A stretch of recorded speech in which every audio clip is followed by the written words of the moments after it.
Bonsoir a todos, buenas tardes a todos.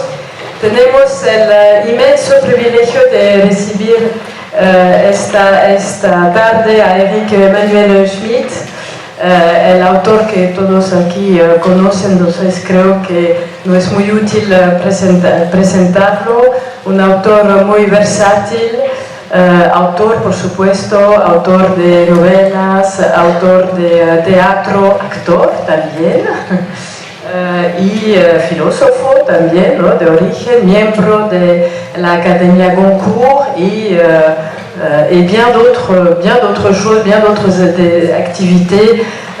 Il nous a dit d'ailleurs tout à l'heure qu'il était un hyperactif et nous le croyons sans difficulté. Saludo también a la escritora y periodista Berna González Arbor, que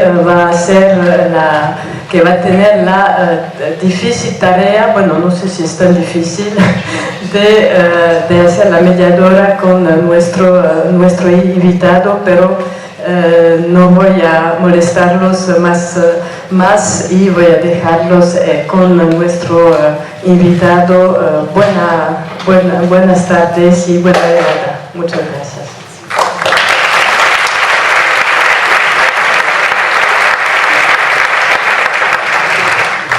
Muy buenas tardes. Bueno, muchas gracias al Instituto Francés y a ADN y a este enorme autor por darme esta oportunidad de presentar y de leer un libro que me ha parecido realmente excepcional.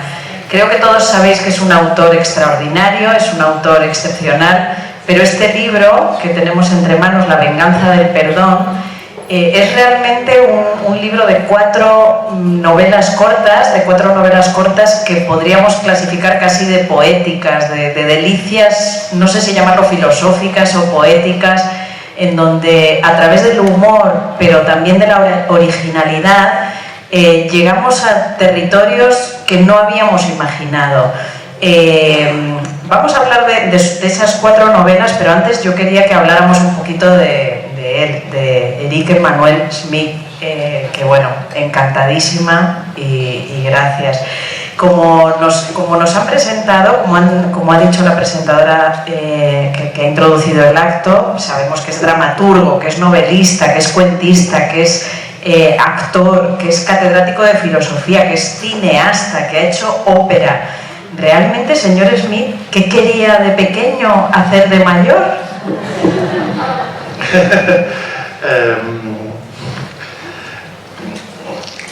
Oui, quand j'étais petit, je voulais tout être. Et c'est pour ça que je suis devenu écrivain. C'est la seule façon d'être 1000 personnes. Oui, je crois que la vie d'écrivain me permet d'assouvir ma passion des êtres humains. En fait, j'ai la passion de comprendre les êtres humains, la passion de m'approcher des êtres humains, d'examiner la complexité des êtres humains. En fait, je suis fasciné par le labyrinthe qu'est l'âme humaine. Et moi, je suis dans le labyrinthe et j'ai pas du tout l'intention de sortir du labyrinthe, mais au contraire de rester le plus longtemps possible dans le labyrinthe pour essayer d'explorer tous les dédales de l'esprit humain. Je suis passionné par l'être humain. Et alors, si j'écris dans autant de genres différents, c'est parce que quand une histoire arrive, je lui obéis. Et si l'histoire me dit « je suis une pièce de théâtre », j'écris une pièce de théâtre. Si l'histoire me dit « je suis un roman », j'écris un roman. Si l'histoire me dit « je suis une nouvelle », parce qu'il faut que je sois brève pour être fulgurante, à ce moment-là, j'écris une nouvelle. Donc en fait, moi, j'ai pas du tout voulu m'illustrer dans plusieurs genres, j'ai pas du tout eu cette ambition. J'ai plutôt eu l'ambition dans toute ma vie d'obéir. Vous savez, les peintres connaissent très bien. En France, quand le peintre dit souvent, le sujet commande. C'est-à-dire le sujet impose une forme de tableau, une façon de travailler le tableau. Et bien moi c'est comme ça, quand j'ai des personnages et des histoires, j'obéis et je deviens romancier quand il faut, dramaturge quand il faut, novelliste quand il faut, ou cinéaste même quand il faut. Donc voilà, c'est une vie à essayer d'être à la hauteur des histoires qui me viennent à l'esprit. Parce que j'ai à chaque fois peur de ne pas être à la hauteur de ce que me demandent les personnages et ce que me demande l'histoire. J'ai toujours peur de ne pas être au rendez-vous, d'être en dessous de ce que me demandent les personnages et l'histoire. Mais voilà, j'essaye. Pero siempre obedece, y cuando obedece, es decir, cuando surge una idea, empieza y después transforma lo que ha empezado, o desde el principio está obedeciendo esa voz interior. Moi j'ai l'impression que je suis un arbre, et que sur cet arbre viennent se poser des oiseaux. Et ce sont les idées. D'où viennent les oiseaux? D'où viennent les idées? Je ne sais pas. Est-ce que vous savez d'où viennent les oiseaux? Non. Il y a des oiseaux qui se posent brièvement sur moi. C'est des idées qui passent et qui s'en vont. C'est des idées pour les autres. Je pense qu'un jour je pourrais ouvrir une boutique d'idées pour les autres. Pour mes collègues romanciers ou dramaturges, toutes les pièces que je n'écrirai pas, tous les romans que je n'écrirai pas, parce que ce sont des idées qui ne restent pas en moi. Pourquoi? Parce que je n'écris que lorsque les oiseaux font un nid sur moi. C'est-à-dire quand ils pensent qu'ils ont trouvé le bon arbre pour exister. Et quand une idée de pièce ou de roman, de nouvelle devient obsessionnelle, c'est-à-dire et surtout quand je me rends compte qu'une idée se nourrit de moi, de mon histoire, c'est-à-dire quand une idée finalement trouve le moyen de vivre sur moi, et que moi je la nourris, alors à ce moment-là je sais que j'y arriverai à écrire. Et en fait, comme je suis assez prolifique et que je publie beaucoup, les gens croient que j'écris beaucoup, mais non, pas du tout. Et les gens croient que je suis rapide. Je suis absolument pas rapide. Les idées mettent très très longtemps à devenir des histoires en moi. Et par contre, une fois que l'idée est devenue une histoire, ça peut prendre parfois des années, j'écris très vite. Je rédige très vite, parce que rédiger, pour moi, c'est accoucher. Voilà. Porter l'enfant, c'est très long. Accoucher, c'est plus rapide. Mais j'ai un grand bonheur, c'est que j'accouche dans le plaisir. Je ne fais pas de péridurale. Mais par contre, j'ai le baby blues après. C'est-à-dire qu'une fois qu'un livre est fini, je suis vraiment... c'est tous les moments de ma vie où je suis mal. Parce que je suis épuisé. Voilà. Pero he leído que dentro de esa rapidez usted tiene un momento de artista y momento de artesano cuando elabora sus libros, ¿no? ¿Cuál es el momento del artista y cuál es el momento del artesano? ¿Y qué velocidad tiene cada uno? Oui, j'aime les deux moments de ma vie d'écrivain, le moment d'artiste, le moment de création, et le moment de l'artisanat, c'est-à-dire le moment où on polit, où on travaille, où on coupe, où on recommence, etc. Le moment artiste, il est inexplicable. C'est l'idée qui a grandi en soi, qui devient une histoire, des personnages qui existent. Et alors, ma seule méthode pour devenir totalement artiste, c'est le sommeil. Quand je commence à écrire, quand l'histoire commence à vraiment... quand j'approche des personnages et que les personnages me parlent, c'est terrible, je m'endors immédiatement sur le bureau. Mais c'est une vraie catalepsie. Mon sommeil dure quelques minutes, et après je me réveille, je suis pas bien. Je suis comme si j'étais dans la vase, dans la boue. Et en fait, c'est dans cet état-là que j'écris. Je pense qu'en fait, le sommeil est le chemin qui me conduit à l'endroit où, dans mon cerveau, les histoires sont déjà écrites. Vous voyez? Je crois que l'hypnose est mon chemin. Au début, je me reprochais de m'endormir en commençant à travailler. Je me disais, c'est terrible. Au moment où j'y arrive, je m'arrête. Mais non, c'était comme ça qu'il fallait faire. Et donc la création, je pense que un neurologue pourrait l'expliquer, le cerveau se met dans un état de vibration tout à fait spécial et différent. Et moi, pour accéder à cet état de création, je passe par le sommeil, un bref sommeil. Et alors, c'est comme ça que j'écris. Et quand le livre est fini, alors arrive le travail de l'artisan. Et là, j'adore ce moment-là aussi. Sans doute parce que je suis le petit-fils d'un artisan. Mon grand-père était artisan. Mon grand-père était joaillier et sertisseur. C'est-à-dire qu'il fabriquait les bijoux ou il réparait les bijoux. Il avait des fortunes qui lui passaient entre les mains, mais lui, il était pauvre. Parce qu'il n'était que l'artisan de tout ça. Et il était l'homme que j'ai adoré pendant mon enfance. Je me suis d'ailleurs inspiré de lui pour faire le personnage de Monsieur Ibrahim dans Monsieur Ibrahim et les fleurs du Coran. C'est-à-dire, vous savez, ces gens qui sont naturellement sages, qui ont la sagesse naturelle.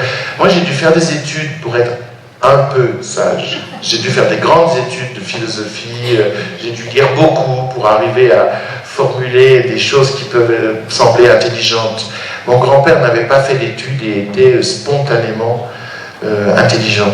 Et il y a beaucoup de personnages comme ça dans mes livres, parce que je pense que ça vient du fait que je l'ai aimé passionnément. Et puis j'ai envie de raconter une toute petite anecdote sur lui. Sí, eso le iba a decir, que tengo entendido que el abuelo, que no tenía estudios pero era artesano, tuvo una gran sabiduría con esa artesanía que me gustaría que contara cómo enriqueció a la familia.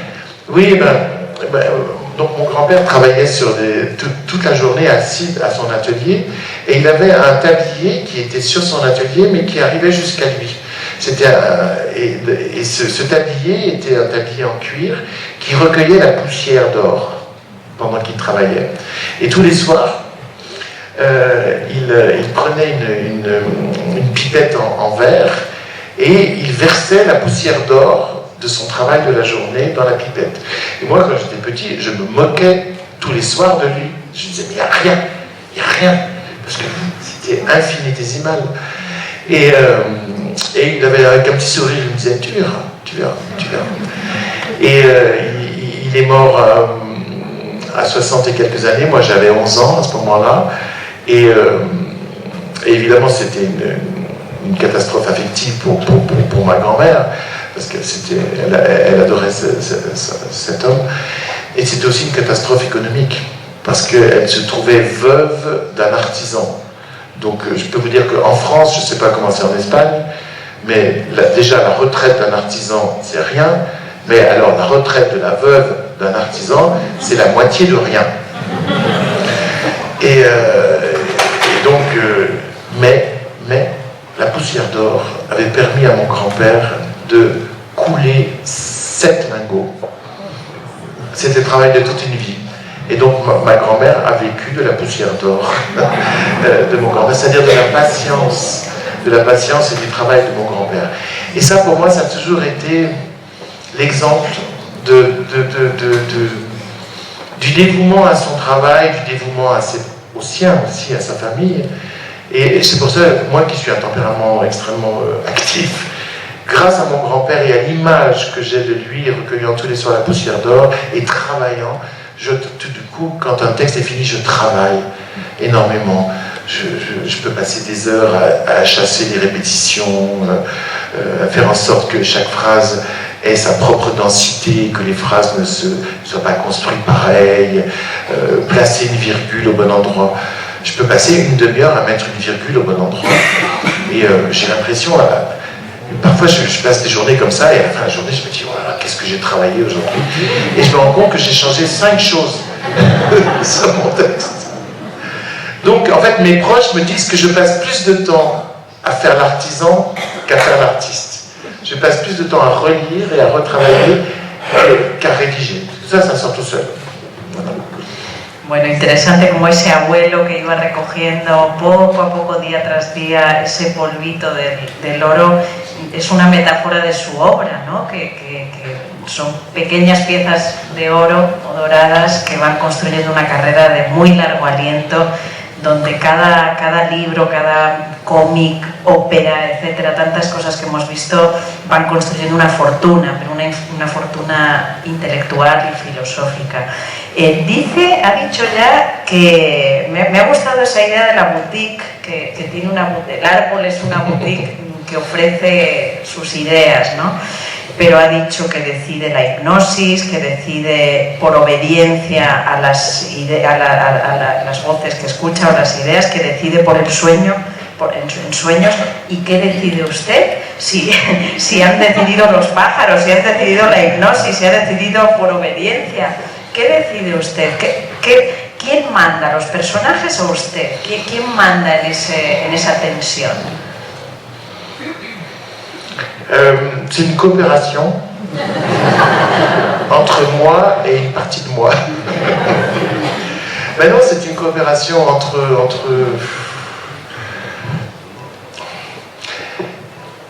je pense que la métaphore des sportifs est assez juste. Comment dirais-je, un sportif, il s'entraîne très très longtemps pour être prêt le jour de la performance. Vous voyez, je le dis parce que moi, ma mère était championne sportive. Ma mère était championne de France de course. Elle était sprinteuse et elle était tellement rapide que son record a mis 20 ans à être battu. Et et je pense que, et mon père était un sportif aussi de haut niveau, lui il était champion de boxe. Vous voyez, c'est mon père qui boxait, moi j'ai jamais boxé, mais c'est moi qui ai le nez de travers pour passer. En France, il y a un proverbe qui dit les parents boivent, les enfants trinquent. Et donc, je crois que de ces parents sportifs, j'ai gardé l'idée qu'il faut se préparer. Et moi, oui, j'ai fait des études qui m'ont préparé à des études de philosophie. J'ai enseigné la philosophie à l'université. C'est le seul métier que j'ai jamais fait. Je l'ai fait que 4 ans. Hein, parce qu'après, j'ai été rattrapé immédiatement par le succès de ce que j'écrivais. Et donc, j'ai toujours pu consacrer ma vie à l'écriture. Et j'ai toujours vécu de mon écriture. Mais oui, moi, je me prépare à recevoir l'histoire, à pouvoir être le bon auteur de cette histoire, voilà. Donc j'ai à la fois l'amour des idées, je lis, j'étudie les processus narratifs, j'aime ma langue, la langue française, et je pense que je la connais assez bien, puisque c'est ma partenaire, une partenaire qui continue d'ailleurs à me surprendre, parce que c'est une langue extrêmement riche, et qu'on n'arrive jamais à contrôler et à posséder, c'est toujours elle qui commande. Donc voilà, moi je me prépare, j'ai tâche d'être prêt au moment où il faut fournir la performance, c'est-à-dire écrire l'histoire. Ça, c'est ma part volontaire, vous voyez. Mais autrement, l'inspiration, c'est inexplicable. C'est inexplicable donc je la reçois. J'essaie juste d'être prêt à la recevoir. Pero manda usted o mandan los personajes una vez creados? C'est une bonne coopération entre... Parce que moi, les personnages ne me feront pas dire quelque chose que je ne veux pas dire. Les personnages, malgré tout, sont au service d'une exploration, je dirais, existentielle, psychologique et philosophique de l'existence. Mais en même temps, dans l'histoire, c'est eux qui commandent. Mais malgré tout... je ne me mettrai pas au service d'un personnage qui m'emmènerait, comment dirais-je, vers une conception de la vie qui n'est pas la mienne. Vous voyez ce que je veux dire? Par exemple, j'ai écrit un livre sur Hitler. Ah voilà un personnage. J'ai écrit un livre sur Hitler, et mon propos c'était de comprendre de l'intérieur comment un garçon de 17 ans devient Adolf Hitler. Et donc ce roman, il est à la fois la vie du vrai Hitler que je raconte, et c'est là qu'intervient la volonté et le philosophe, et le roman, il est double. Il est aussi la vie de l'autre Hitler. Celui qui aurait réussi l'Académie des Beaux-Arts de Vienne, et celui qui serait devenu peintre. Celui qui aurait réalisé son ambition. Donc, pas le vrai, qui s'est construit sur la frustration, le manque et le ratage. Donc, Vous voyez, donc à la fois j'obéis au personnage, le vrai Hitler, c'est-à-dire j'essaie de le décrire profondément, et en même temps j'ai mis en place un dispositif romanesque et philosophique qui me permet d'éclairer le personnage et de montrer comment un monstre se fabrique sans donner raison au monstre, mais en cherchant les racines qui le poussent à être un monstre. Donc voilà, il y a un mélange, il y a toujours un dispositif philosophique qui me permet de rester moi-même et en même temps la présence réelle des personnajes. Muy interesante. Por terminar con esta idea de la boutique, que me ha gustado mucho, yo escribo novelas policíacas, de polar, que llaman en francés, y es muy habitual que amigos, conocidos, vienen y me dicen: tienes que escribir una novela sobre un crimen en la universidad, un profesor universitario, ¿no? Porque allí hay celos y tal. Y yo siempre digo, ¿por qué no la escribes tú, no?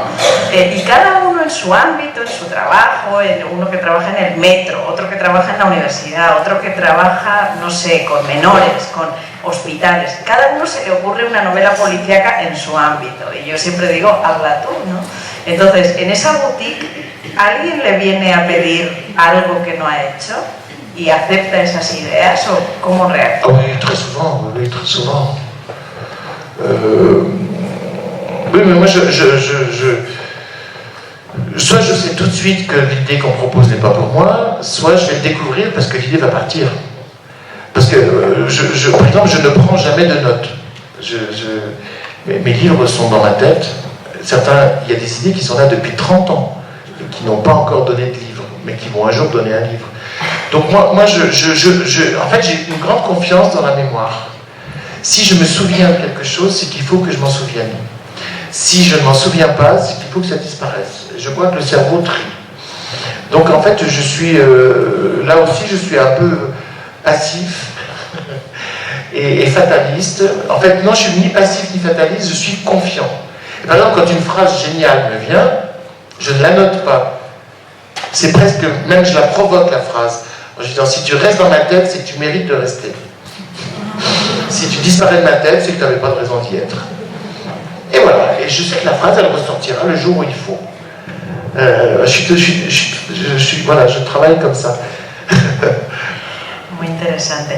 Bueno, vamos ya con este libro, La venganza del perdón, que de verdad recomiendo encarecidamente porque es extraordinario. Como he dicho, tiene humor, tiene filosofía, tiene poesía y tiene entretenimiento, que al final... Et puis il y a un aspect un peu polar aussi. Hein, je veux dire, j'essaye moi aussi d'avoir une sorte de suspense jusqu'à la fin de chaque histoire. Sí, hay suspense sin ninguna duda. Sobre todo en la primera historia, posiblemente, ¿no? Son cuatro, vamos a detenernos un poquito en cada una de ellas porque de cada una merece la pena escucharle hablar, y sin hacer spoilers, lo prometo. En la primera tenemos a dos hermanas gemelas, las hermanas Barbarin. No sé si Barbarin tiene un segundo sentido, pero digamos es una especie, si todos hemos conocido, como habremos conocido, hermanos gemelos o hermanas gemelas, yo creo que todos, yo he comentado esta historia con algunas personas que tienen hermanos gemelos en sus conocidos y todos podemos identificar un poquito, no tanto como toda la historia, un poquito esta especie de Caín y Abel, de Caín y Abel que se produce, porque bueno, son iguales pero son distintas y entre ellas hay amor, pero hay celos, bueno, no vamos a revelar muchísimo, pero ¿qué quería contarnos con estas Caín y Abel, estas dos hermanas Lily y Moisette? Oui, la nouvelle raconte en fait tout le destin de ces deux sœurs, Lily et Moisette.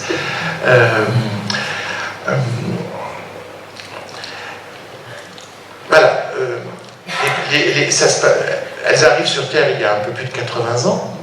À une époque où on ne faisait pas d'échographie, où on ne savait pas ni combien d'enfants on attendait, ni quel serait le sexe des enfants.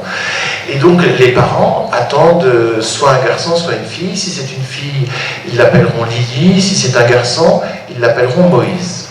Et puis arrive le jour de l'accouchement une petite fille absolument ravissante, qu'ils appellent aussitôt Lily, mais 20 minutes plus tard, une deuxième petite fille arrive, inattendue, très en colère, et les parents, un peu pris de court, un peu surpris, n'ont pas le temps de la rêver, comme ils ont rêvé la petite fille Lily, et ils vont donc lui inventer un prénom, Moïse, le féminin, Moïsette. Ce qui existe, hein. Au Québec, vous trouvez des Moïsettes. Et c'est là que tout commence, parce que c'est un prénom par défaut. Une petite fille a été rêvée, elle est arrivée, elle est nommée, c'est Lily. Et puis une autre est arrivée, elle n'a pas été rêvée, et on va lui donner un prénom par défaut qu'on bricole le jour de la naissance, et ça va être le destin de ces deux petites filles. Au début, ça va bien, parce que vous savez, au début, les jumeaux sont comme un. Ils sont comme toujours dans un œuf amniotique. C'est-à-dire que, vous savez, il y a un langage, les jumeaux. Donc, moi, je sais, mes neveux sont des jumeaux. Il y a beaucoup de jumeaux dans ma famille. Et moi, je ne suis pas jumeau, mais on m'a donné deux noms, Eric et Emmanuel. Bon, passons. Donc, et puis voilà, quand l'une commence une phrase, l'autre la finit. Vous savez comment sont les jumeaux. Ouais. Mais à l'âge de 4 ans, il y a un premier anniversaire fatal. C'est-à-dire que les parents décident de dissocier les deux petites filles et donc de donner un cadeau à l'une et un autre cadeau à l'autre. Un paquet brun, un paquet rouge, un paquet bleu. Et évidemment, Lily reçoit le paquet rouge et Moïsette le paquet bleu, mais Moïsette veut le paquet rouge de Lily. Et là commencent les problèmes, c'est-à-dire qu'ils ont fait 2 cadeaux et Moïsette estime qu'elle est brimée.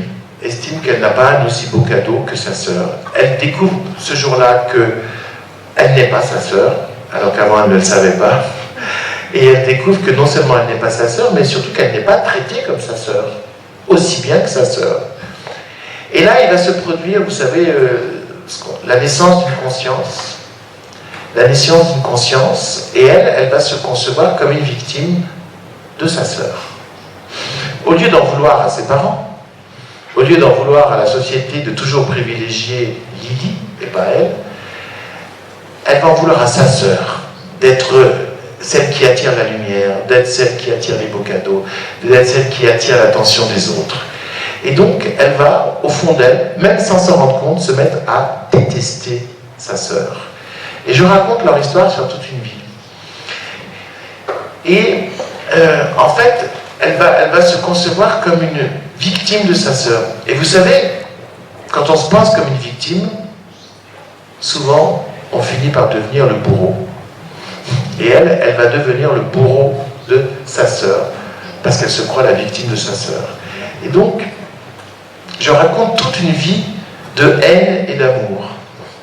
Parce que Lily, l'aînée, aime profondément sa petite sœur jumelle. Et Moïsette, la seconde, déteste profondément sa sœur. Et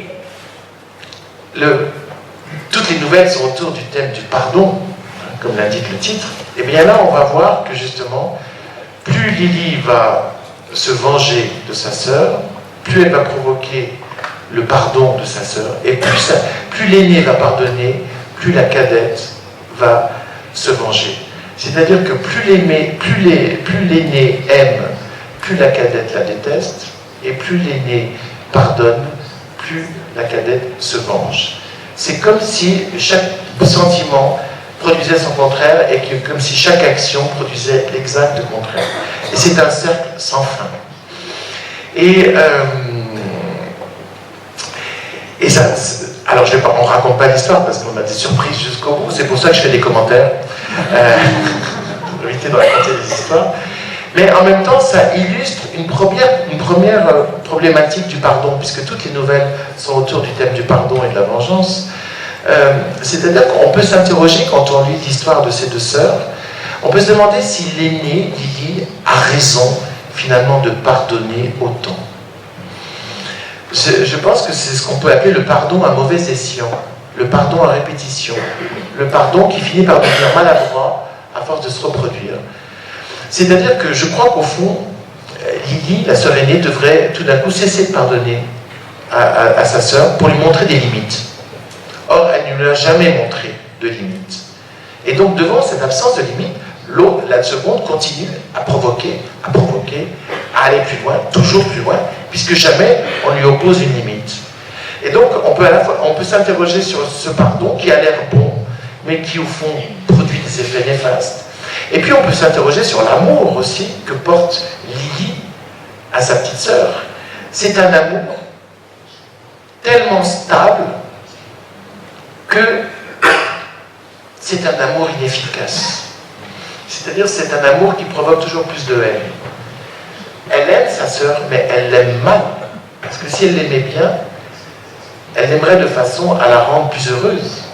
Or, en la pardonnant perpétuellement et en l'aimant malgré tout, elle provoque la haine. Et là, ça nous envoie à chacun de nous. C'est-à-dire qu'on aime souvent, mais parfois on aime mal. Parce qu'on aime d'une façon inconditionnelle, d'une façon qui ne met plus de limites. Et donc, voilà, cette première nouvelle me permet de m'interroger sur les paradoxes de l'amour qui provoque de la haine, du pardon qui provoque de la vengeance. Et alors après, bon, dans l'histoire, il va se passer quelque chose que vous découvrirez en lisant, qui permet voilà, de penser que même un être qui a l'air totalement négatif, comme l'est Moïsette, finalement cherche à avoir le beau rôle aussi, et à sortir du rôle de la mauvaise personne, mais d'une façon extrêmement maladroite. Donc c'est de l'amour maladroit et de la haine maladroite. Es muy curioso, las 4 historias son redondas, pero no diría yo que son simplemente redondas, sino después de unas elipsis yo lo veo geométricamente, hay una redondez final, pero ha pasado por muchas curvas y elipsis. Y al final siempre sorprende, aunque no desconcierta. Me explico, sorprende en los finales, siempre hay una sorpresa final, pero es coherente, es asimilable, no es incoherente, ¿no? Y j'espère même que c'est une surprise éclairante. Sí. Parce que les surprises de la fin vous obligent à reconsidérer tout ce qui s'est passé avant en se disant « Ah, c'était ça ». Es así, voilà. Como en una novela de suspense. Voilà, oui, c'est ce qu'on appelle des nouvelles à chute.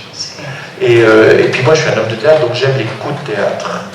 Et donc effectivement l'intérêt du coup de théâtre c'est de se dire « Ah, je n'avais pas compris ce qui se passait avant » et donc on repasse tout d'un coup par tout le reste.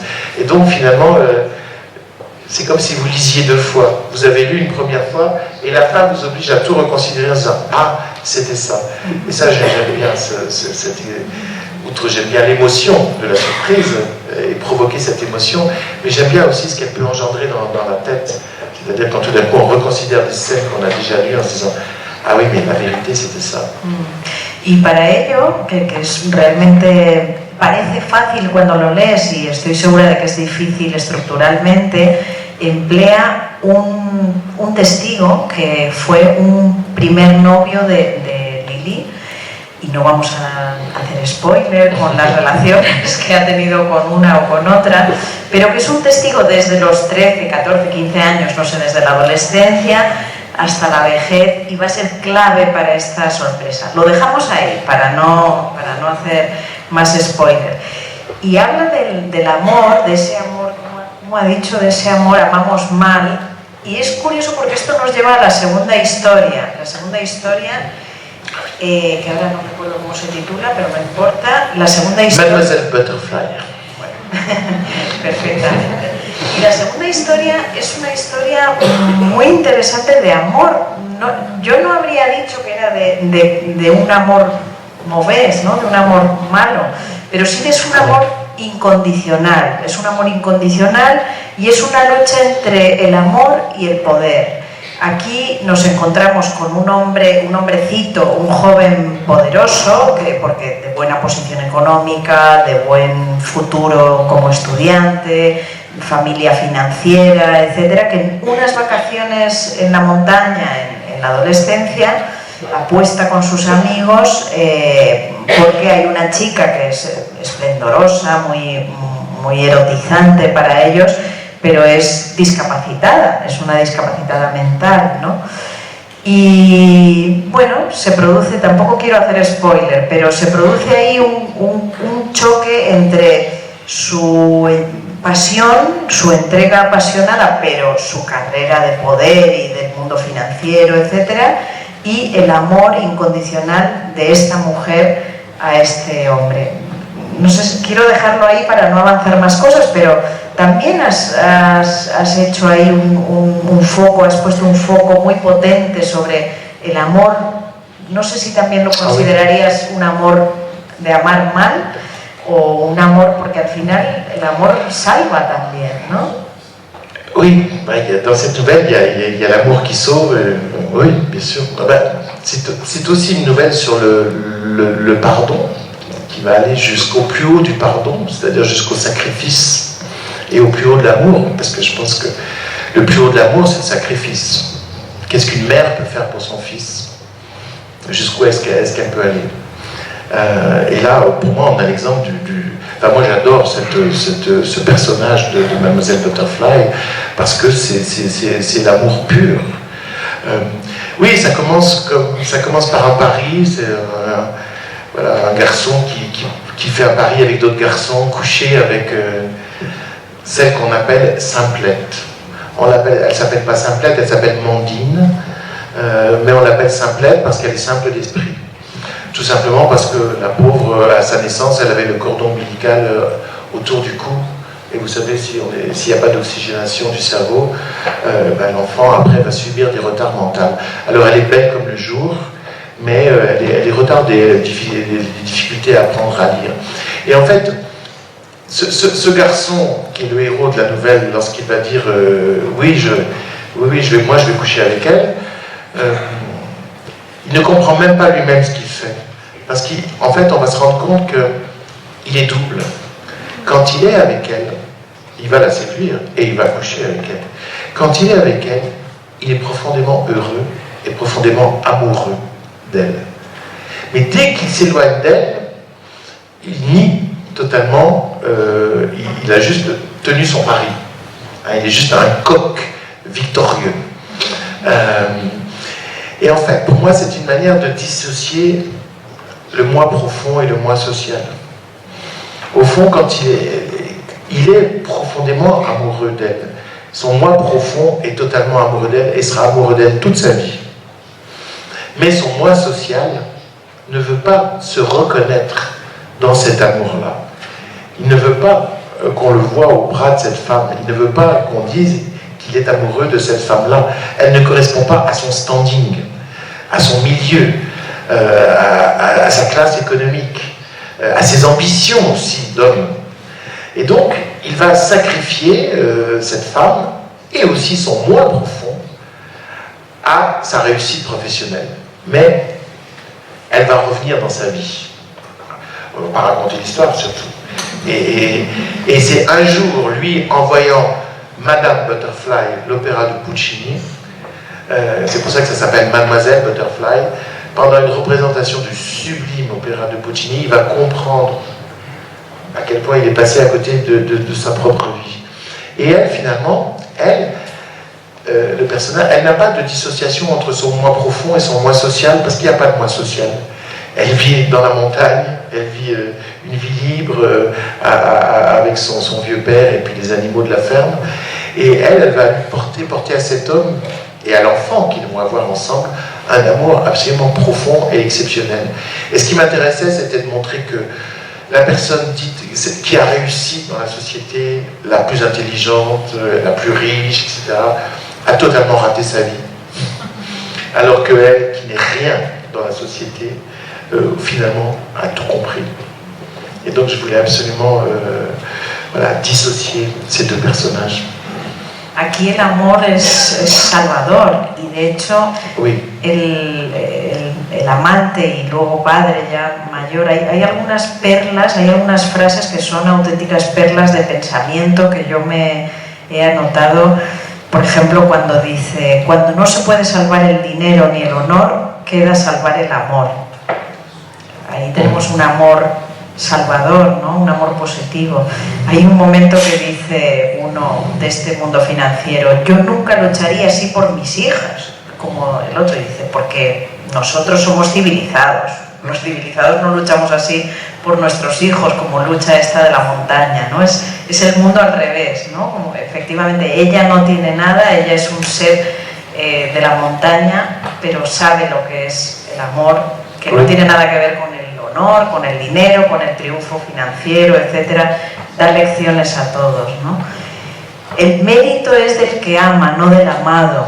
También gran perla filosófica. Y también hay otra... Ah oui, ça c'est très important, on l'oublie toujours. Le mérite, il est dans celui qui aime, pas dans celui qui est aimé.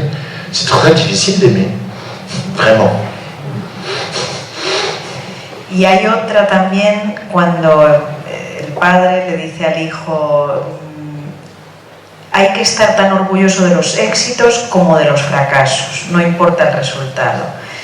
Frases de verdad que les recomiendo una lectura que será rápida, sin ninguna duda, pero también una lectura reposada, de subrayar. Es un libro de subrayar para regresar a sus pensamientos, ¿no?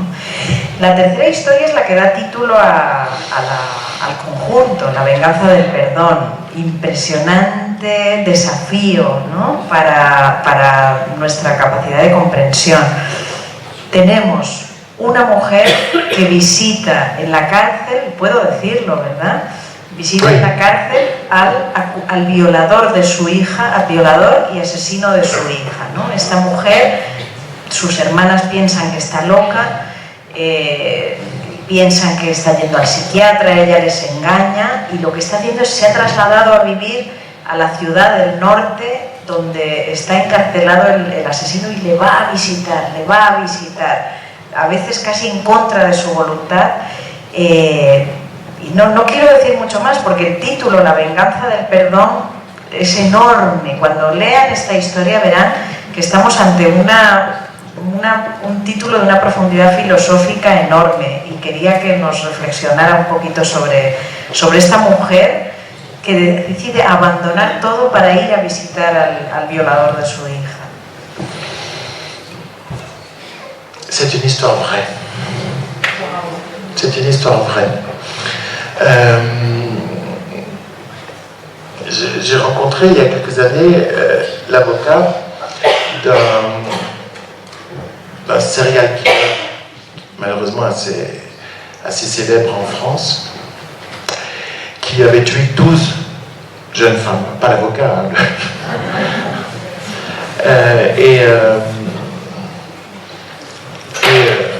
Vous savez, quand un avocat pénaliste rencontre un romancier, ils ont beaucoup de choses à se dire. Et donc on a parlé toute la nuit de ce cas extrême, parce que moi j'essaie toujours de comprendre ce qui est incompréhensible. Comment est-ce qu'on peut être un tueur en série? Comment est-ce qu'on peut tuer 12 jeunes femmes? Et il m'a raconté une chose terrible, c'est-à-dire que pendant le procès, les parents des victimes, les frères et sœurs des victimes, les fiancés ou les maris des victimes espéraient comprendre quelque chose de pourquoi est-ce qu'on avait tué ces femmes. Et le tueur n'a rien expliqué évidemment pendant tout le procès, mais en plus il a fait preuve d'une indifférence totale. Indifférence à ses victimes, qui n'étaient que des numéros pour elles, ils ne se souvenaient même pas de leur prénom. Et puis, indifférence à la peine des familles et des proches. Indifférence totale. Et vous savez, Proust, dans La recherche du temps perdu, dit que la pire des violences, c'est l'indifférence. Et donc, finalement, ce procès a été une deuxième violence pour les proches des victimes, l'indifférence totale du tueur. Et il me raconte une chose incroyable, enfin, s'il faut le croire, il me raconte une chose extraordinaire, c'est qu'à l'issue du procès, qui donc a déçu tout le monde, bon, les proches des victimes sont rentrés chez eux encore plus mal qu'avant le procès. Lui a été condamné à perpétuité, le tueur. Mais une femme, une mère, a réagi d'une façon totalement différente. Elle s'est mise à aller visiter le tueur de sa fille. en prison. D'une façon régulière, continue, en entretenant une vraie relation avec cet homme. Et je me souviens de cet avocat me disant « Que cherche-t-elle » Et moi, immédiatement, j'ai su ce qu'elle cherchait et je l'ai raconté dans La vengeance du pardon.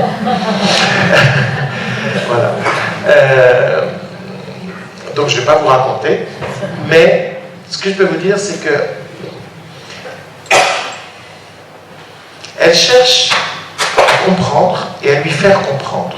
Je peux dire ça sans dévoiler la nouvelle. Elle cherche à comprendre ce qu'il a fait, mais à lui faire comprendre aussi à lui ce qu'il a fait. C'est-à-dire qu'elle cherche la porte qu'il a passée un jour lorsqu'il a quitté l'humanité. Et elle veut qu'il repasse cette porte dans l'autre sens. Vous savez, c'est la même chose qu'on fait aujourd'hui quand on essaye de ramener des terroristes intégristes, qu'on essaye de désintoxiquer des gens qui sont devenus fanatiques.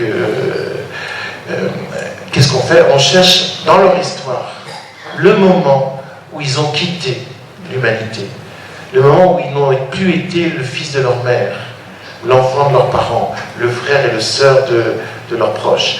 Il y a un moment où ils ont quitté ce territoire-là. Et si on arrive à retrouver ce moment, on peut peut-être arriver à leur faire repasser la porte dans l'autre sens. Autrement, c'est l'échec. Et donc là, elle fait ça. Elle essaie de trouver ce moment-là, de comprendre dans le passé de cet homme, effectivement, qui est orphelin, etc. Alors après, je vous laisse découvrir la suite, c'est-à-dire pourquoi elle le fait et comment elle le fait. C'est évidemment très très complexe. No se lo pierdan, de verdad, es impresionante.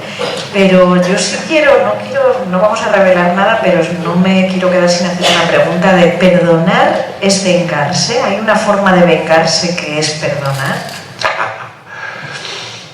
Je suis content que vous me posiez cette question. Parce que, en écrivant ces histoires, ce dont je me rendais compte et de ce dont je prenais conscience, c'est que le pardon est un phénomène extrêmement complexe. Alors, peut-être que d'ailleurs, il faut d'abord définir qu'est-ce que c'est pardonner. Moi, j'ai une définition personnelle du pardon. Pardonner, c'est dire à l'autre, je ne te réduis pas au mal que tu m'as fait. Voilà. Pensez à toutes les occasions que vous avez eues de pardonner ou de ne pas pardonner. Au fond, c'est ça. Pardonner l'autre, c'est lui dire, je ne te réduis pas au mal que tu m'as fait. Je ne te réduis pas à ta trahison. Je ne te réduis pas à ton vol. Je ne te réduis pas à l'insulte que tu m'as envoyée. Je ne te réduis pas au mal que tu m'as fait. Je pense que tu es capable d'autre chose. Et tu as été capable, et tu seras toujours capable d'autre chose que le mal que tu m'as fait. Donc finalement, le pardon, c'est le refus de pétrifier l'autre dans un seul de ses actes. C'est extrêmement important, parce que finalement, c'est redonner son humanité tout entière à l'autre, en disant, tu es plus qu'une seule de tes actions, et tu es plus que le mal que tu m'as fait. Donc, moi, je suis un partisan du pardon. Je ne peux pas tout pardonner. Mais je pense qu'il faut toujours essayer, en tout cas. Après, c'est possible ou c'est pas possible. C'est une autre question. Mais voilà ce que j'appelle le pardon. C'est finalement, c'est dire à l'autre, tu es un humain capable du pire et du meilleur, comme moi. Je suis un humain capable du pire et du meilleur. Finalement, c'est restaurer de l'humanité et s'inclure dans le fait d'être faillible, d'être capable de faire mal soi-même. Donc pour moi, c'est très important parce que c'est créer de l'humanité que d'apporter le pardon. Vous voyez, ce n'est pas religieux ce que je dis, hein. C'est complètement existentiel et philosophique. Donc, c'est ça le pardon. Mais après, une fois qu'on a défini ce qu'était le pardon, on peut se rendre compte que dans le pardon, eh bien, il y a à la fois une part d'altruisme, mais aussi une part d'égoïsme. C'est-à-dire que parfois, il y a des... Dans mes histoires, je montre des pardons. Mademoiselle Butterfly, c'est l'altruisme absolu. Elle ne pense qu'à l'autre. Son amour est un amour où on ne pense qu'à l'autre, on ne pense pas à soi. Et son pardon est un amour où elle ne pense pas à elle, elle ne pense qu'à l'autre. Mais il y a une dimension aussi égoïste et personnelle du pardon. Par exemple, et c'est normal, Moi, il m'est arrivé, moi, il m'arrive de pardonner parce que simplement, j'ai pas envie de continuer à éprouver de la douleur et de la haine. Alors, je vais dire à l'autre, je te pardonne, mais en fait, je fais la paix avec l'autre, mais je retrouve la paix en moi. Vous voyez, parce que je retrouve... Je me dis, parfois quand on m'a agressé, je me dis, je mérite mieux que la haine que cet abruti m'oblige à avoir pour lui. Vous voyez, ça arrive dans la vie, ça arrive dans les relations amoureuses aussi. Hein. Tout d'un coup, on dit, mais je vais en finir avec la haine et la souffrance. Donc finalement, on pardonne. Donc on fait la paix pour avoir la paix. On fait la paix avec l'autre pour sa propre paix à soi. Hein. Donc il y a une composante personnelle et une composante égoïste du pardon. Et alors ce que je m'amuse de montrer dans ces histoires, c'est que voilà, je fais jouer le potentiomètre altruisme et le potentiomètre égoïsme. Il y a des pardons qui sont extrêmement altruistes et il y a des pardons qui sont extrêmement égoïstes. Finalement on pardonne à l'autre mais pour soi. Hein. Et donc c'est ça qui me paraît aussi un phénomène intéressant à analyser. Está claro que perdonar nos cambia en este sentido, porque nos puede dar paz a nosotros mismos, pero perdonar también cambia al perdonado. Y aquí el violador va a sufrir un cambio como perdonado muy interesante, ¿no? Muy desafiante para nuestra comprensión, porque hay sorpresa final también. Oui, mais c'est-à-dire que c'est très difficile d'être pardonné, parce que c'est une double humiliation. Parce que c'est vrai, quand on est pardonné, d'abord on reconnaît qu'on a mal fait, et par exemple là cet homme n'avait jamais reconnu qu'il avait fait des crimes.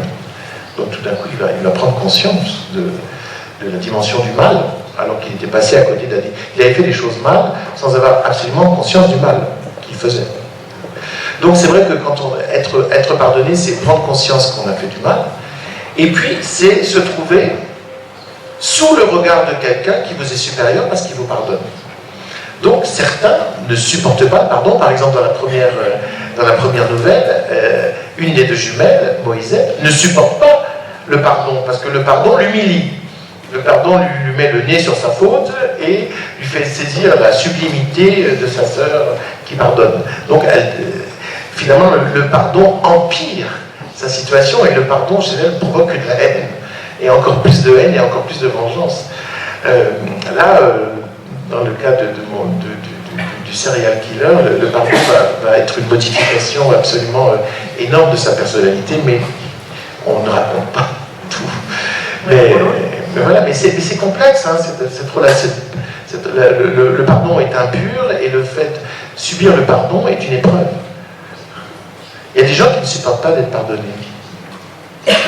Es muy interesante realmente toda esta reflexión sobre perdonar o ser perdonado. No sé si tenemos que ir acabando ya, eso es una señal bueno, tenemos que hablar del último, el cuarto, Dibújame un avión, en el que, más cortito, en el que surge una amistad entre una niña que se cuela en un jardín y un anciano de 92 años que es el malhumorado habitante de esta casa.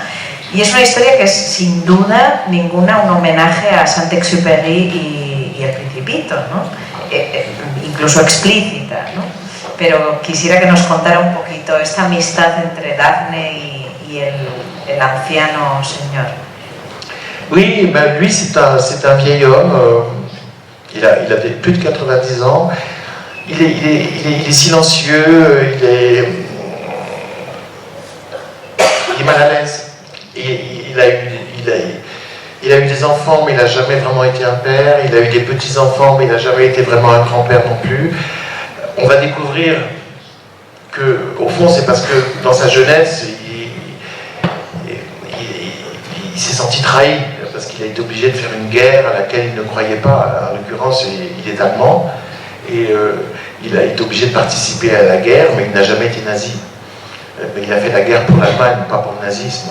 Et en même temps, il a fait la guerre d'Hitler. Et donc pour lui, c'est un déchirement absolu d'avoir pu faire la guerre pour des causes qui n'étaient pas les siennes du tout. Lui, c'est par patriotisme qu'il a fait la guerre, c'est pas par nazisme. Et c'est quand même une chose horrible que d'avoir eu ces premières années comme ça, violentées par la situation politique. Et donc voilà, cet homme n'a jamais été épanoui, etc. Et puis c'est une petite fille qui va le révéler. Une petite fille qui s'appelle Daphné et qui a 8 ans, je ne sais pas, je ne me souviens plus. 9 9. Ouais. 9 ans, merci. Et il ne faudrait pas seulement que j'écrive mes livres, mais il faudrait que je les relise. Bravo. Et vous savez, parfois les enfants apprennent à leurs parents, apprennent l'amour à leurs parents. Elle va lui apprendre à aimer, parce qu'elle est lumineuse, parce qu'elle est vive, parce qu'elle est... Voilà, elle est comme ça. Et tout d'un coup, voilà, il va rentrer dans une vraie relation, enfin, avec un être humain. C'est une petite fille de 9 ans. Et elle a toujours un livre à la main. C'est Le Petit Prince de Saint-Exupéry. Et elle lui demande de lui lire. Et lui n'a jamais lu Le Petit Prince de Saint-Exupéry. Et il va découvrir un livre qui, au fond, correspond à ses valeurs les plus profondes. Et puis il va s'intéresser à ce Saint-Exupéry, et puis il va découvrir qu'il a des passions communes avec cet auteur extraordinaire, parce que la passion de l'aviation, il a été lui-même pilote dans les années héroïques des débuts de l'aviation, puis il a fait la guerre aussi en étant aviateur, pas du même côté, lui était du côté allemand, alors que évidemment Saint-Exupéry était du côté des Alliés, etc. Et puis bon, il va un jour découvrir quelque chose de son passé qu'il n'attendait pas, quelque chose qu'il ne savait pas qu'il avait fait, un crime qu'il a commis. Et la nouvelle pose le problème du pardon à soi-même. Parce que, vous savez, moi, mes livres de nouvelles sont toujours organisés autour de... C'est comme un roman, en fait. C'est comme 4 histoires qui se reflètent les unes les autres, qui permettent qui s'éclairent les unes les autres. Moi, je ne fais pas des livres de nouvelles en prenant une nouvelle que j'ai écrite pour un journal, puis que je mets à côté d'une autre nouvelle. J'écris de la première ligne à la dernière les 4 histoires parce qu'elles s'éclairent les unes les autres autour d'une problématique. Et là, c'est le pardon à soi. Comment est-ce qu'on peut se pardonner à soi? Comment est-ce qu'on peut vivre avec une culpabilité? Est-ce qu'il faut entretenir cette culpabilité ou est-ce qu'il faut l'effacer en se pardonnant à soi? Chacun a sa réponse. Moi, personnellement, je ne me pardonne pas les choses que j'ai pu faire. Et parfois, mes amis m'ont dit, mais pardonne-toi, tu pourrais te donner la paix intérieure. Et j'ai réfléchi. Mais ma réponse est personnelle. Et j'ai réfléchi et je me suis dit, non, je préfère entretenir la douleur de la culpabilité que d'obtenir la paix. Parce que je préfère être meilleur que pacifié. C'est un choix personnel. Je me dis qu'en gardant toujours la mémoire profonde de ce que j'ai raté dans mes relations, et une mémoire douloureuse, peut-être que j'éviterai de recommencer. Peut-être que je me comporterai mieux, vous voyez.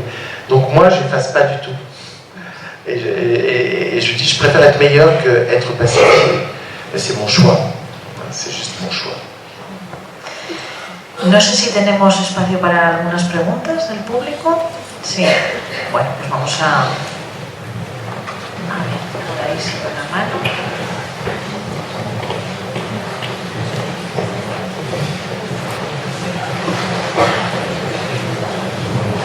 Bonsoir. La seule chose, enfin non, c'est pas la seule chose. Je voulais tout d'abord vous remercier de votre prestation, Monsieur Schmitt, parce que ça a été vraiment magnifique. Vous vous êtes élevé au-dessus de vos livres, vous nous avez élevés au-dessus de vos livres, et franchement, ça a été très très intéressant. Et donc, je ne vais pas vous poser de questions, parce que je crois que la meilleure réponse est dans vos livres, et c'est ce que je vais continuer de faire, lire vos livres. Par ailleurs, je dois avouer que, vous allez m'excuser, mais je voudrais féliciter Madame Berna González pour sa prestation, pour la façon qu'elle a eue de mener l'entretien, pour la préparation et pour le fait de comment elle vous a donné la parole sans empiéter tout en étant intéressante. Oui. C'est pas tous les jours.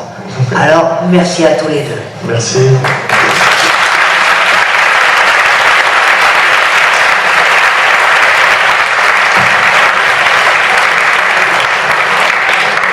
Muchas gracias.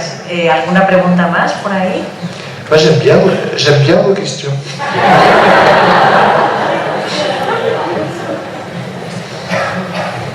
La verdad que no es nada difícil entrevistar a una persona de esta categoría porque es solo aprender lo que debemos hacer ante ellos, ¿no? A ver. Là. Ah, pardon. Desde aquí no vemos bien. Oui. Oui, voilà. Peut-être en español. Bueno, tengo una curiosidad de la portada del libro, que yo estoy leyendo ahora un libro que se llama Terre de Homme, de Antoine de Saint-Exupéry, y el libro que tengo, la portada es muy parecida, y tengo curiosidad si tiene algo que ver. Non, c'est à cause de la dernière nouvelle qui s'appelle Dessine-moi un avion. Vous savez, dans Le Petit Prince, c'est Dessine-moi un mouton. Voilà. Et donc là, c'est Dessine-moi un avion. Mais parce que quand vous lirez la dernière nouvelle, vous verrez le rapport profond avec Saint-Exupéry. Alors, l'avion, c'est pour Saint-Exupéry. Le désert, c'est pour Saint-Exupéry, mais c'est aussi pour moi. Parce que moi, j'ai une histoire profonde avec le désert. Et souvent, en France, sur mes couvertures de livres, vous verrez le désert. Tout simplement parce que j'ai vécu la chose la plus forte et la plus intense de ma vie dans le désert du Sahara. J'ai écrit un livre là-dessus, mais il n'a pas encore été traduit en espagnol. Et c'est un de mes livres les plus lus, qui s'appelle La Nuit de Feu, où je raconte comment j'ai vécu une nuit de feu dans le désert du Sahara. Pour dire les choses très très vite, j'avais 28 ans, je suis rentré dans le désert athée et j'en suis ressorti croyant. Et donc j'ai connu une nuit mystique, une nuit de feu dans le désert. Donc le Sahara, c'est chez moi. Voilà. Et donc c'est pour ça que très facilement je pousse mon éditeur français d'abord à mettre le désert dans tout ce qui peut illustrer mes livres. ¿Nos puede contar eso que le ocurrió en el Sahara? ¿Nos puede contar eso que le ocurrió en el Sahara? J'avais 28 ans, j'étais professeur de philosophie à l'université. J'étais totalement athée, né athée, dans une famille athée, avec une instruction athée. Dans la grande école que j'avais faite, j'étais l'élève de Jacques Derrida, pour ceux qui savent, c'est un grand athée et philosophe français, c'était mon professeur à l'école normale supérieure. Et j'avais fait déjà ma thèse sur Diderot, grand athée aussi. Donc voilà, j'étais un athée de chez athée. Et tout à fait à l'aise dans cet athéisme, je n'étais pas en demande d'autre chose ni en souffrance. Vous voyez, je n'étais pas en recherche même spécialement. Enfin, j'étais en recherche parce que je suis philosophe, mais j'étais pas, voilà, je ne cherchais pas à être différent de cet athéisme dans lequel j'avais toujours vécu. Et puis, je vais dans le désert parce qu'on m'avait demandé d'écrire un film sur un grand personnage français qui s'appelle Charles de Foucault, pas Michel Foucault, hein, Charles de Foucault.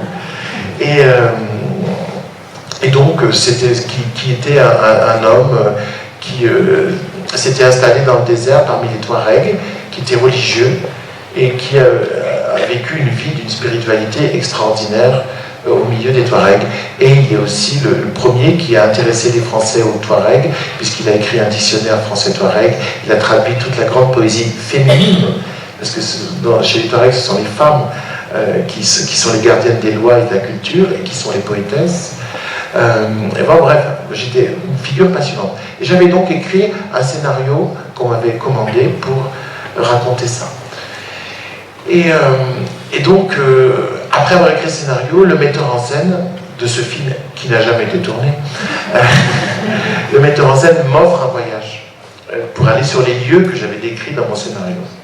Et donc je fais un voyage dans le désert avec 10 personnes, une marche depuis Tamanrasset jusqu'au haut plateau de la Sécrème, vous savez, qui sont des plateaux très élevés où les Touaregs vont vivre pendant l'été parce qu'il est impossible de vivre dans la plaine tellement il fait chaud. Donc on monte en altitude. Et donc c'est un voyage à pied avec des chameaux qui portaient la nourriture. Et un jour, je me suis perdu. Je me perds partout. Et là, ce jour-là, une toute petite partie du groupe, 400 personnes, avait fait l'ascension du mont Tahat, qui est le plus haut sommet du Hogar. Et quand je suis arrivé en haut de cette montagne, j'étais très exalté, parce que c'est sublime de beauté. J'ai tout le désert et tous les monts du Hogar autour de moi. Je suis très très exalté, et je dis, je descends en premier, je passe devant, oubliant totalement que je n'ai aucun sens de l'orientation. Et je descends cette montagne pendant des heures, sans vérifier mon chemin, sans regarder derrière moi si les autres me suivent, comme un fou. Comme si je voulais me perdre, ou comme si j'avais la prescience d'un rendez-vous. Je ne saurais jamais. Mais une fois arrivé au bas de la montagne, je me suis dit, bon là, derrière le rocher, il doit y avoir le campement avec les autres, et puis les chameaux qui portent nos affaires, dans un oued. Et puis derrière le rocher, il n'y a pas de campement, il n'y a pas de oued. Et là, je me rends compte que je me suis perdu. Mais totalement perdu. C'est 7 heures du soir. La nuit tombe, on est en février. La nuit tombe, le froid arrive, le vent se lève. Je me trouve dans un univers totalement hostile.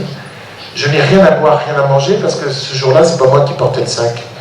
Donc j'ai juste une toute petite gourde où il n'y a plus rien. Et là, je me rends compte que je suis perdu dans le désert, à 300 km du premier village, Tamanrasset. Et j'ai peur. Et je me dis, Et en plus, dans ma tête, c'est comme vous savez, sur les chaînes d'infos télévisées, il y a une phrase qui passe, on met 3 jours à mourir de soif. On met 3 jours à mourir de soif. J'avais lu ça, je ne sais pas où, mais je m'en souvenais bien. Donc, voilà. Et donc, je me suis abrité du vent derrière des rochers. Je me suis protégé du froid en m'ensablant, en me mettant dans le sable, parce que le sable avait gardé un peu de la chaleur du jour, pas longtemps. Et puis, je me dis que je vais passer une nuit horrible. Et c'est le contraire. Je passe la plus belle nuit de ma vie. Et je vis ce qu'on appelle une expérience mystique, une extase. J'ai raconté ça dans mon livre. Une extase, c'est-à-dire que je me dédouble. Je sors Il y a un corps qui reste dans le sable, qui a froid, qui a mal. Puis il y en a un autre qui va faire une rencontre. Alors je ne vais pas vous raconter, mais voilà. Je vais dans la lumière, je vais dans la chaleur et je vais dans la force. Et quand je suis revenu à moi-même, eh bien, le jour s'est levé et je me suis rendu compte que j'étais du mauvais côté de la montagne. Parce que moi, je ne sais pas lire les étoiles. Hein. Je ne sais pas me diriger avec les étoiles. Je ne suis pas marin. J'ai un rapport purement esthétique avec le ciel. Je n'ai jamais regardé. Mais par contre, le soleil, je sais qu'il se lève. Et donc, quand le soleil se lève, je me rends compte que je suis du mauvais côté de la montagne. Et donc, je passe toute la journée à remonter cette montagne sans rien boire, sans rien manger, toujours.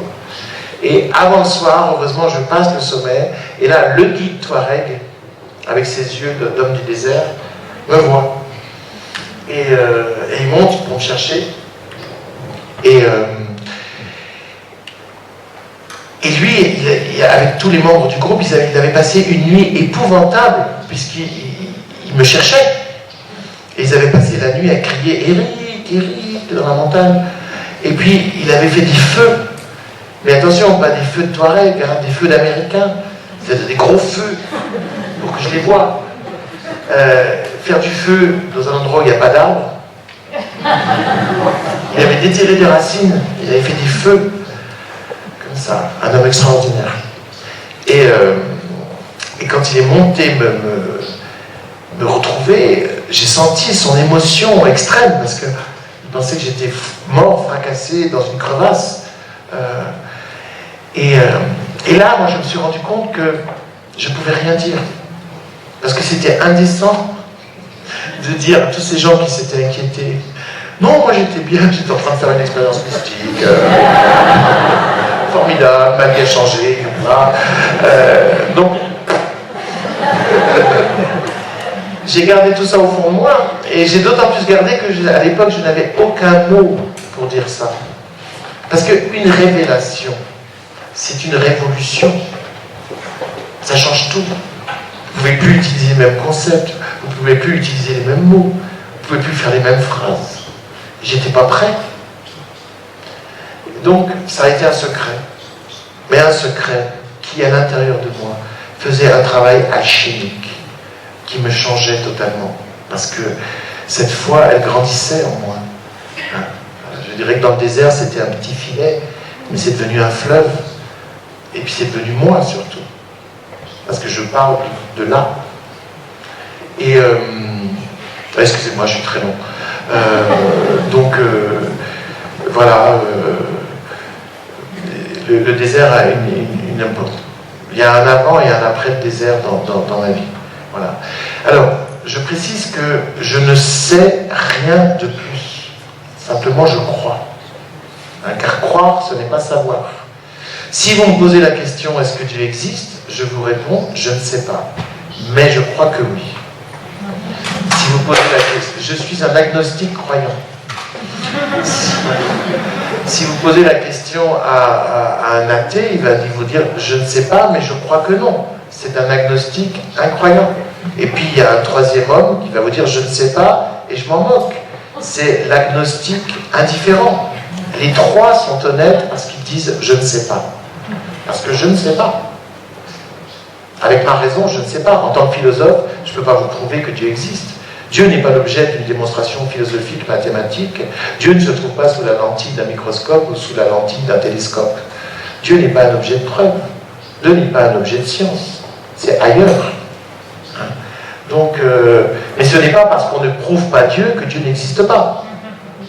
L'absence de preuve n'est pas une preuve de l'absence. Donc, j'essaye de tenir un discours à la fois philosophique et authentiquement croyant, en disant, voilà, d'un côté, avec ma raison, je ne peux rien vous prouver, et personne n'a jamais pu, ni l'existence de Dieu, ni sa non-existence. Ça n'est pas décidable par la raison, mais par l'expérience que j'ai eue, je crois. Et alors là, je crois sans doute. Voyez. Et donc, voilà, j'ai écrit tout ce livre, La Nuit de Feu, pour essayer de montrer ce qu'était une foi exprimée en termes modernes, en termes qui empêchent de confondre croyance et obscurantisme.